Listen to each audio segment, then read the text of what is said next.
If your crown looks like a bald spot, if your waves stop right before they reach the middle, or if you've been waving for months and your crown still isn't spinning, the problem probably isn't your hair. The problem is how you're training it. Most wavers spend all their time brushing their pattern. Very few spend time brushing the area that actually controls the pattern, and that's your crown. Today I'm going to show you exactly how I fix my crown, the biggest mistakes I see supporters making, and the step-by-step routine that can help you start seeing improvement in as little as 2 weeks. Before this video is over, you'll know exactly what to do every day to get your crown spinning. Now, without further ado, let's get into it. The first thing we need to clear up is this idea that you have a bald spot. The truth is, everybody has a crown. And I'm talking about everybody, your mama, your granny, everybody. No matter your race, no matter your hair texture, some crowns are larger than others. Some are tighter than others, but everybody has that center point where the hair naturally grows from. The reason it looks like a bald spot is because most people wear low cuts. When your hair is short, the crown becomes more visible. That's normal. The real issue is that most people focus on getting waves everywhere except the crown. They brush all their sides, brush the top, brush the back, brush the connections, but they'll completely neglect the area where the pattern starts. Everything flows from the crown. If the crown isn't trained properly, the rest of the pattern will struggle. After helping thousands of wavers, I noticed 3 major problems. Number 1, inconsistent brushing. Most people spend maybe 30 seconds on their crown and then move on. That's not enough. Number 2, not woofing long enough. A lot of wavers get frustrated and cut their hair too early. The longer woof gives your crown more hair to work with and more opportunity to lay correctly. Number 3, impatient. Everybody wants a spinning crown. Nobody wants to put in the work required to get one. Your crown reflects your discipline. If your crown looks weak, chances are your routine is weak. The crown exposes lazy brushing faster than any other area on your head. Quick story, y'all. When I first started waving, my crown was one of the weakest areas. Back then, I wasn't happy with my progress.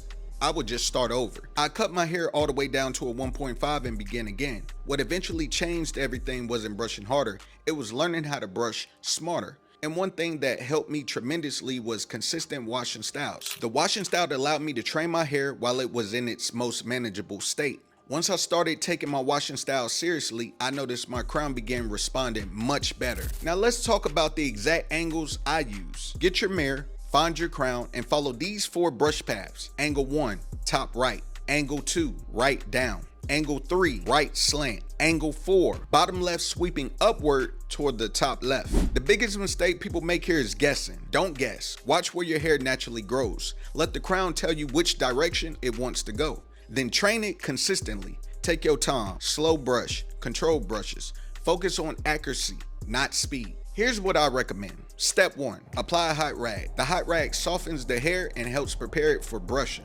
Step 2, use a mirror.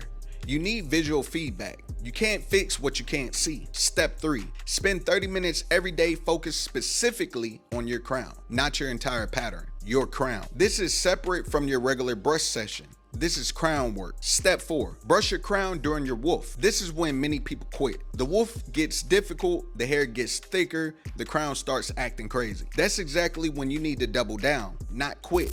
Now, if you're serious about fixing your crown, you need to make washing styles part of your routine. Washing styles help train the hair while it's at its most cooperative state. A lot of the progress people are looking for can be accelerated by doing consistent washing styles throughout their woof. This is one of the biggest differences I see between average wavers and elite wavers. The elite wavers don't just brush, they train their hair. Now, for those asking what I personally use, I recommend the Deep Waves Bundle Pack.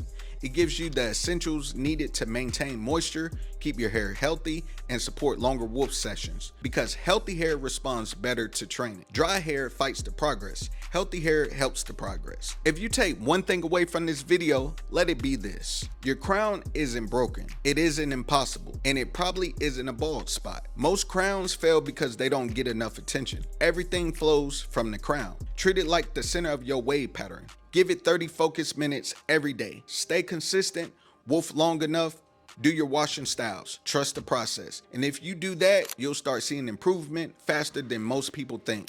If this video helped you, hit that like button, subscribe, and let me know in the comment section how long you've been working on your crown. And if you're looking for products to help support your wave journey, check out the Deep Waves Bundle Pack at 26kingwavymerch.com. I'll see y'all on the next one. Peace.